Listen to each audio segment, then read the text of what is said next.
Shalom jemaat Tuhan. Mari kita mulai ibadah kita. Sebelum kita mulai, mari kita berdoa. Bapa di surga, berdoa kepada Tuhan Yesus Kristus. Terima kasih Tuhan untuk berkat-Mu Tuhan, untuk kasih yang Kau berikan kepada kami pada hari ini Tuhan. Kami akan mulai ibadah ini Tuhan, dengan Kau siapkan hati kami Tuhan, dalam kami dapat beribadah dengan sungguh-sungguh. Di dalam nama Tuhan Yesus Kristus, kami akan mulai ibadah ini. Haleluya. Amin.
Mari kita berdoa.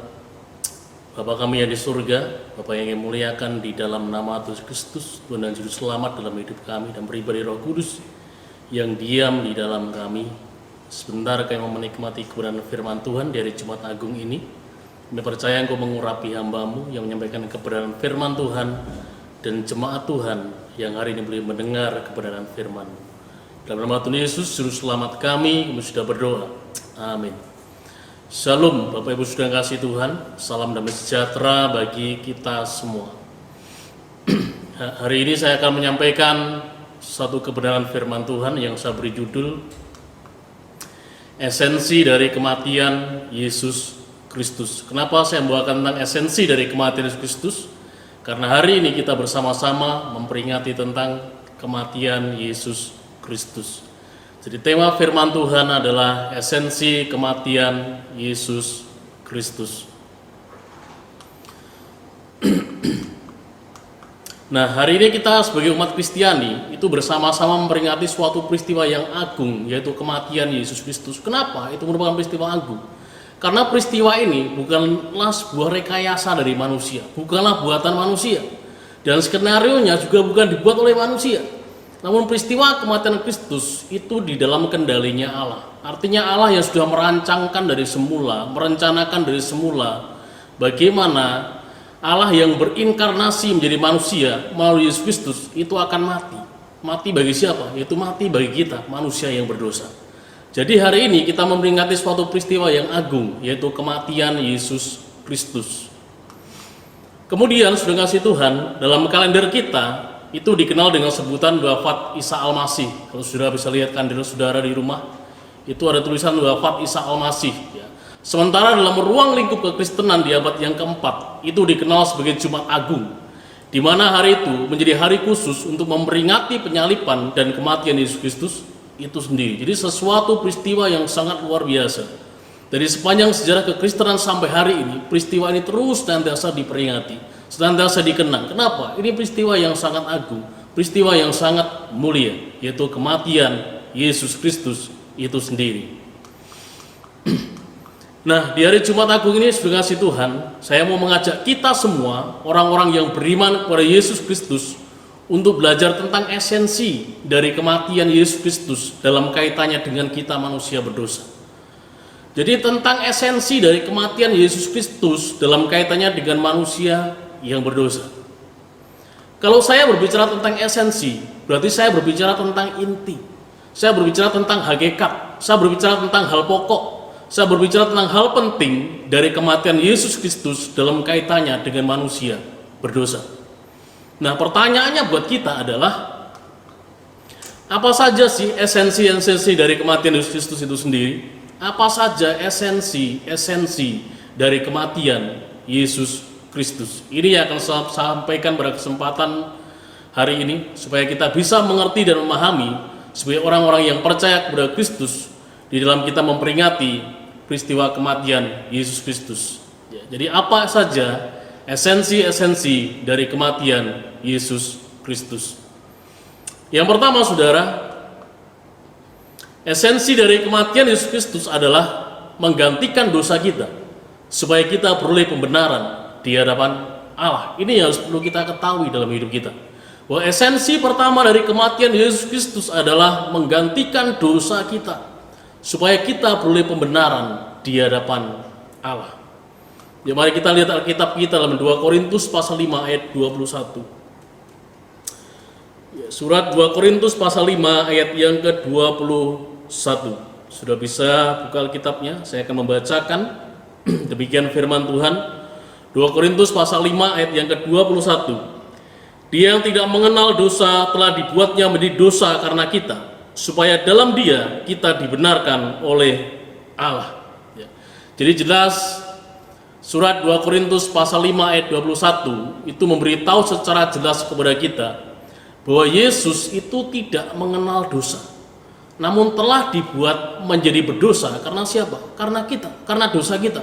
Supaya apa? Supaya kita dibenarkan di dalam Dia, dibenarkan oleh Allah di dalam Kristus. Jadi jelas kasih Tuhan dari ayat ini kita diberitahu bahwa Tuhan Yesus Kristus itu tidak berdosa, tetapi Allah membuat Yesus menanggung dosa kita. Kemudian Tuhan Yesus Kristus yang tidak mengenal dosa atas kehendak Allah, dijadikannya dia Yesus sebagai ganti dosa kita. Ini sesuatu yang sangat luar biasa. Bagaimana Yesus yang tidak mengenal dosa, Yesus yang tidak berdosa, dijadikan berdosa atas kehendak Allah, supaya kita yang berdosa ini beroleh pembenaran di hadapan Allah. Jadi perlu kita sadari, saudara kasih Tuhan, bahwa semua orang itu telah berbuat dosa. Jadi tidak ada manusia yang terlahir ke dunia hari ini yang tidak berdosa. Jadi semua orang telah berbuat dosa, dan dosa membawa kematian kekal bagi siapa? Bagi manusia.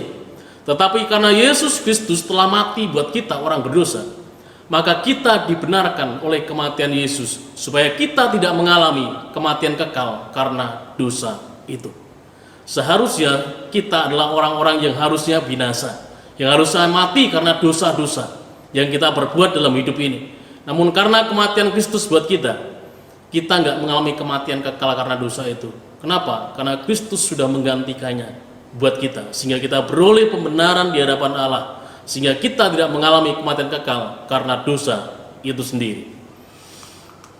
Ini esensi pertama, saudara. Jadi aplikasinya dari esensi pertama dari kematian Yesus Kristus adalah bahwa pembenaran itu artinya kita dinyatakan benar.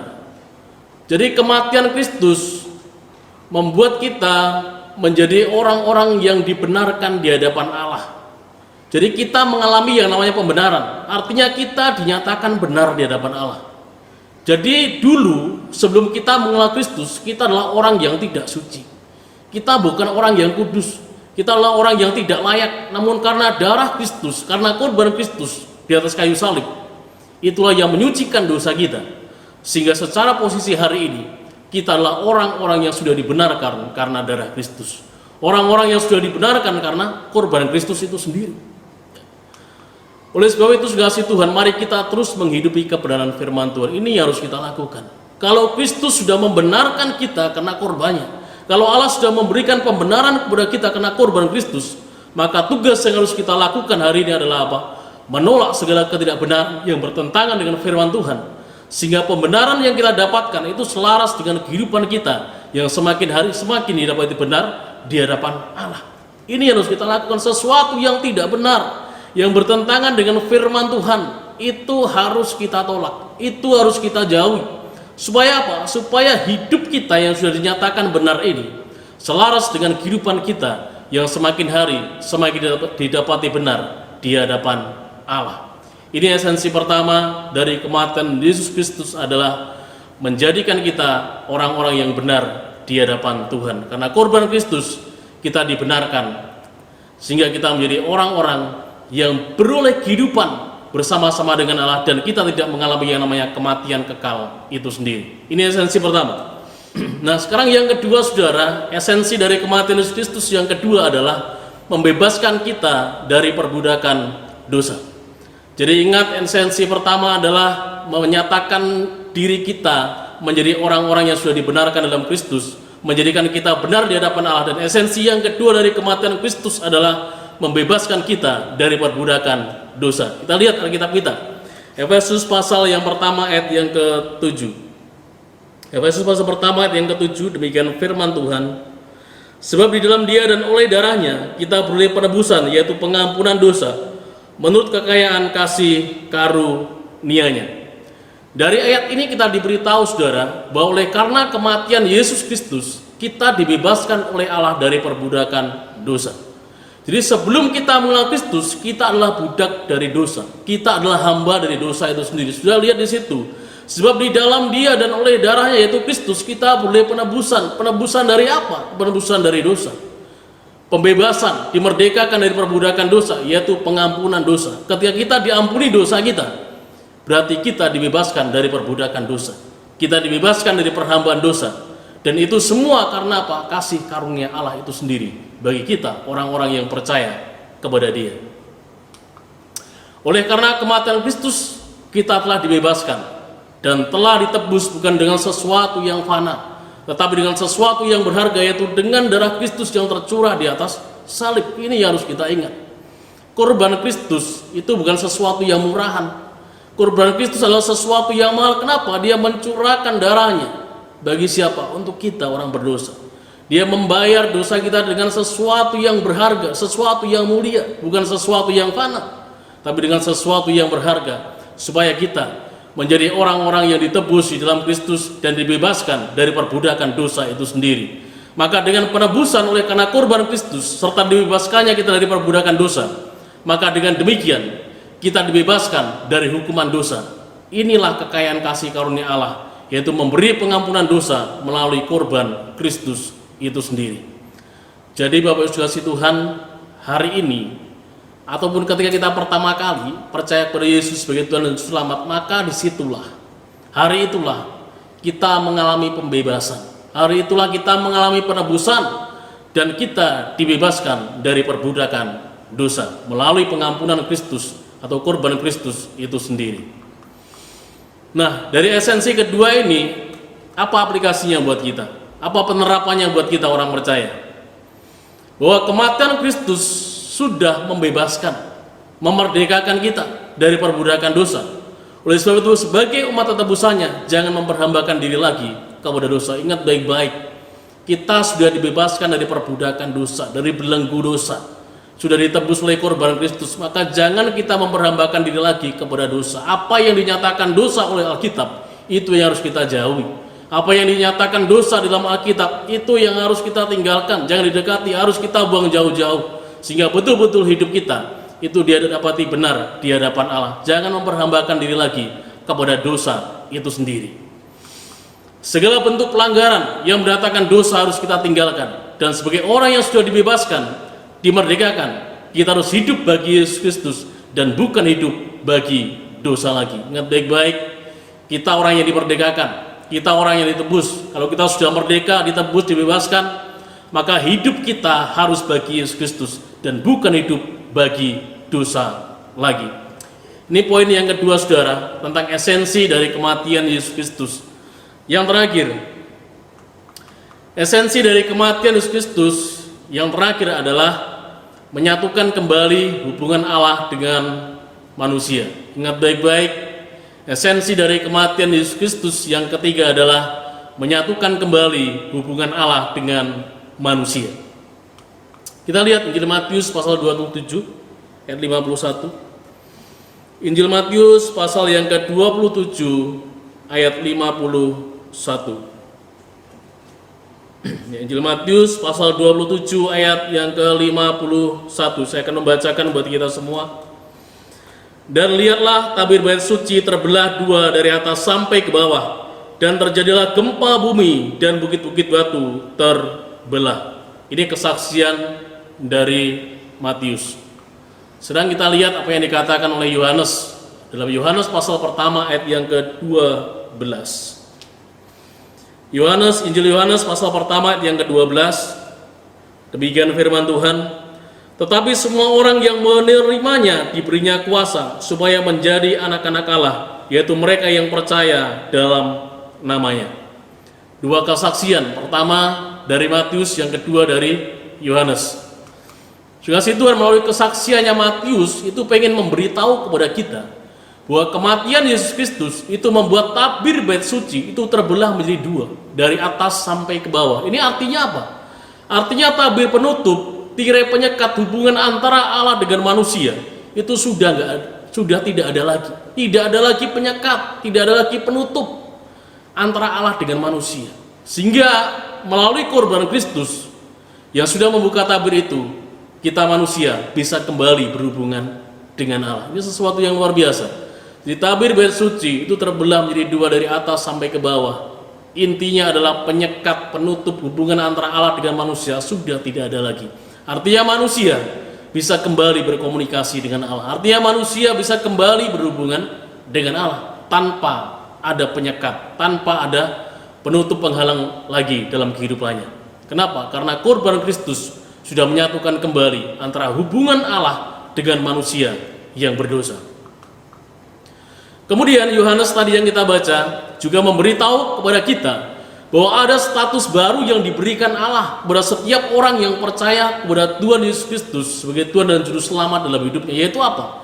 Kita disebut sebagai anak-anak Allah dalam konteks itu dikatakan. Jadi kita itu disebut sebagai anak-anak Allah. Kalau kita memiliki Kristus, kalau kita percaya kepada Kristus, maka kita disebut sebagai anak-anak Allah. Ini sebuah status yang baru. Kapan itu didapat? Ketika kita percaya kepada Kristus. Ketika kita ada di dalam Kristus, maka status itu kita miliki, yaitu apa? Sebagai anak-anak Allah.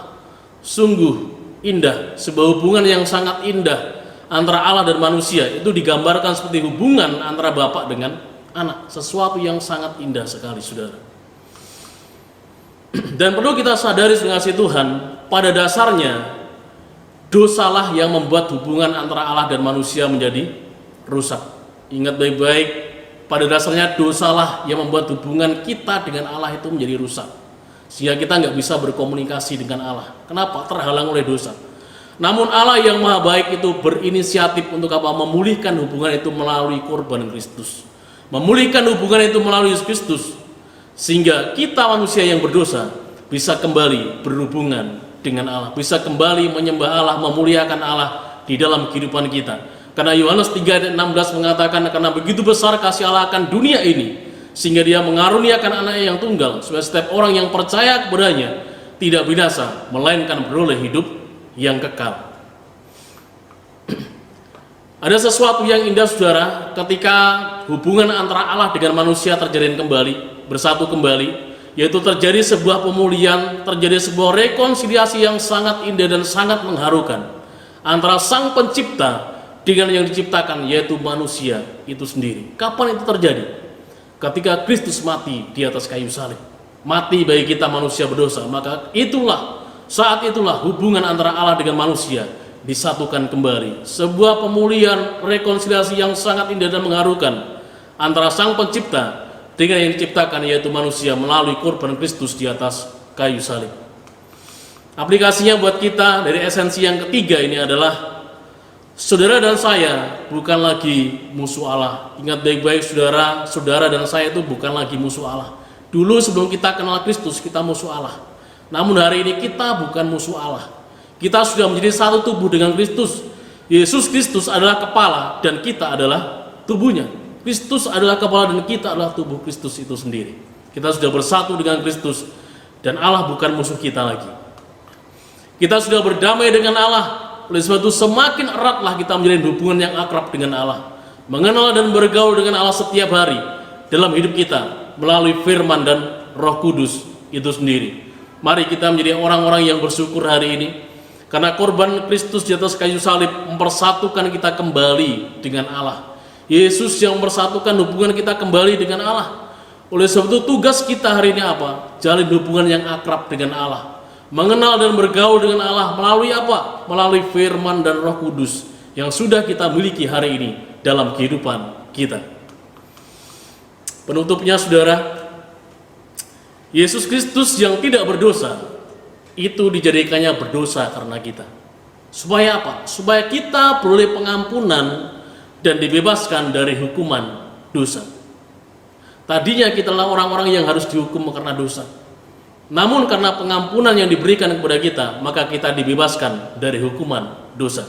Dengan demikian kita layak disebut sebagai anak-anak Allah, diberikan janji kepastian hidup kekal bersama dengan Allah di dalam kerajaannya. Maka di hari Jumat Agung ini mari kita bersama-sama mengingat dan merenungkan kembali tentang esensi dari kematian Yesus Kristus untuk kita. Yaitu pertama, esensi dari kematian Yesus Kristus adalah menggantikan dosa kita supaya kita beroleh pembenaran di hadapan Allah. Yang kedua, esensi dari kematian Yesus Kristus adalah membebaskan kita dari perbudakan dosa. Dan yang terakhir, esensi dari kematian Yesus Kristus adalah menyatukan kembali hubungan Allah dengan manusia.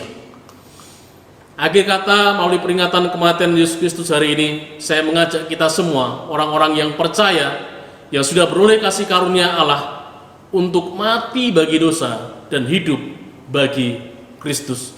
Mari kita bersama-sama berkomitmen mati bagi dosa dan hidup bagi Kristus. Tuhan Yesus memberkati. Mari kita berdoa. Terima kasih Tuhan, firman-Mu sudah Hamba sampaikan. Kiranya di hari Jumat Agung ini kami diingatkan kembali tentang esensi-esensi dari kematian Yesus Kristus bagi kami manusia yang berdosa. Kami boleh dinyatakan benar di hadapan Allah, dan kami beroleh kasih karunia di hadapan Allah, sehingga kami menjadi orang-orang yang beroleh kehidupan kekal bersama-sama dengan Allah, karena Engkau sudah mengampuni kami melalui korban Kristus, dan kami layak disebut sebagai anak-anak Allah. Dan kami Tuhan boleh kembali memiliki hubungan yang baik dengan Allah, semua karena korban Kristus dalam hidup kami. Buat kami terus menjadi pribadi-pribadi yang menyenangkan akan hati Tuhan. Kami berkomitmen hari ini di peringatan Tuhan, di mana kami memperingati kematian-Mu Tuhan, supaya kami hidup bagi Kristus dan mati bagi dosa. Mati bagi dosa dan hidup bagi Kristus, itulah tujuan kami ketika kami masih ada di dunia sampai hari ini. Terima kasih Tuhan menteraikan firman-Mu, agar kami menjadi pelaku kebenaran firman Allah. Dalam nama Tuhan Yesus Juru Selamat kami sudah berdoa. Amin. Saat ini kita akan menerima pujian Roh Kudus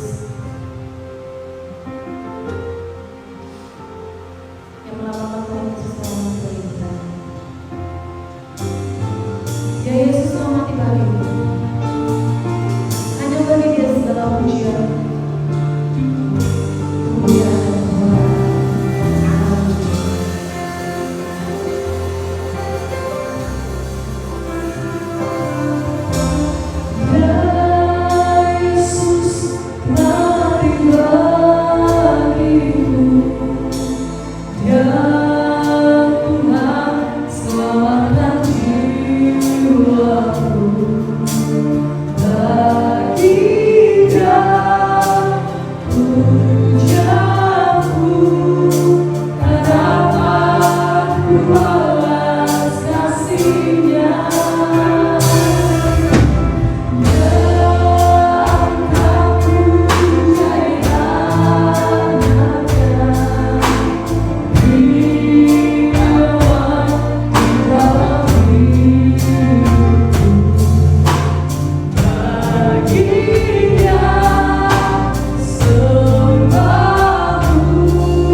Mari Bapak Ibu saudara kasih dalam Tuhan, sebentar kita akan sama-sama masuk di dalam perjamuan kudus. Namun sebelumnya kita akan sama-sama berdoa.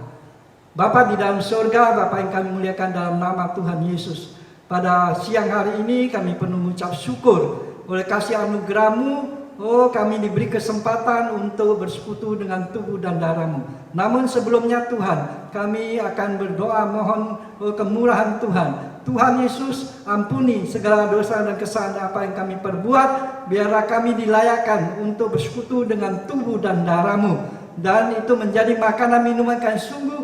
Tuhan tinggal di dalam kami di dalam Tuhan. Terima kasih Bapa, di dalam nama Tuhan Yesus kami berdoa dan penuh ucap syukur. Haleluya. Amin. Mari Bapak Ibu saudara kasih dalam Tuhan, kita angkat roti lebih tinggi dari kepala kita. nanti sebentar kita akan makan sama-sama dengan percaya. Dan saya akan bacakan firman Tuhan. Demikian bunyi firman Tuhan. Sebab apa yang telah aku teruskan kepadamu telah aku terima dari Tuhan, yaitu bahwa Tuhan Yesus pada malam waktu ia diserahkan mengambil roti, dan sesudah itu ia mengucap syukur atasnya. Ia memecah-mecahkannya dan berkata, inilah tubuhku yang diserahkan bagi kamu, perbuatlah ini menjadi peringatan akan aku. Bukankah roti yang kita pecah-pecahkan adalah persekutuan dengan tubuh Kristus? Amin. Makan sama-sama dengan percaya.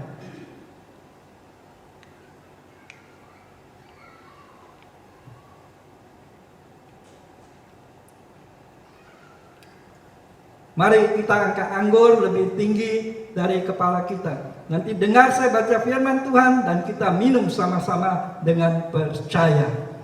Demikian bunyi firman Tuhan. Demikian juga ia mengambil cawan sesudah makan, lalu berkata, cawan ini adalah perjanjian baru yang dimeteraikan oleh darahku. Perbuatlah ini setiap kali kamu meminumnya menjadi peringatan akan aku.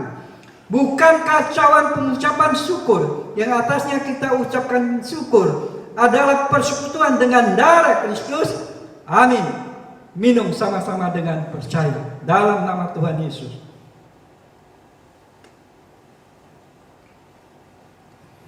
Terima kasih Tuhan Yesus. Terima kasih atas segala pengorbananmu, atas segala kasih karuniamu yang begitu luar biasa. Persekutuan dengan tubuh dan darahmu menjadi makanan minuman kami yang sungguh. Tuhan tinggal di dalam kami, kami di dalam Tuhan. Dan itu menjadi satu kekuatan untuk menumbuhkan iman percaya kami di dalam Engkau. Dan itu menjadi satu kekuatan bagi iman percaya kami juga ya Tuhan. Terima kasih Bapa, terima kasih atas segala berkat-Mu ya Tuhan. Terima kasih di dalam nama Tuhan Yesus. Yang sakit Tuhan sembuhkan, yang lemah Tuhan kuatkan, yang susah Tuhan hiburkan, yang dalam pergumulan hidup Tuhan beri ke jalan keluar, beri pertolongan. Terima kasih Bapa, terima kasih. Kami bersyukur atas karya-Mu yang begitu luar biasa. Itulah bukti kasih-Mu kepada kami umat-Mu. Terima kasih Bapa. Di dalam nama Tuhan kami Yesus Kristus, kami berdoa dan penuh ucap syukur. Haleluya. Amin.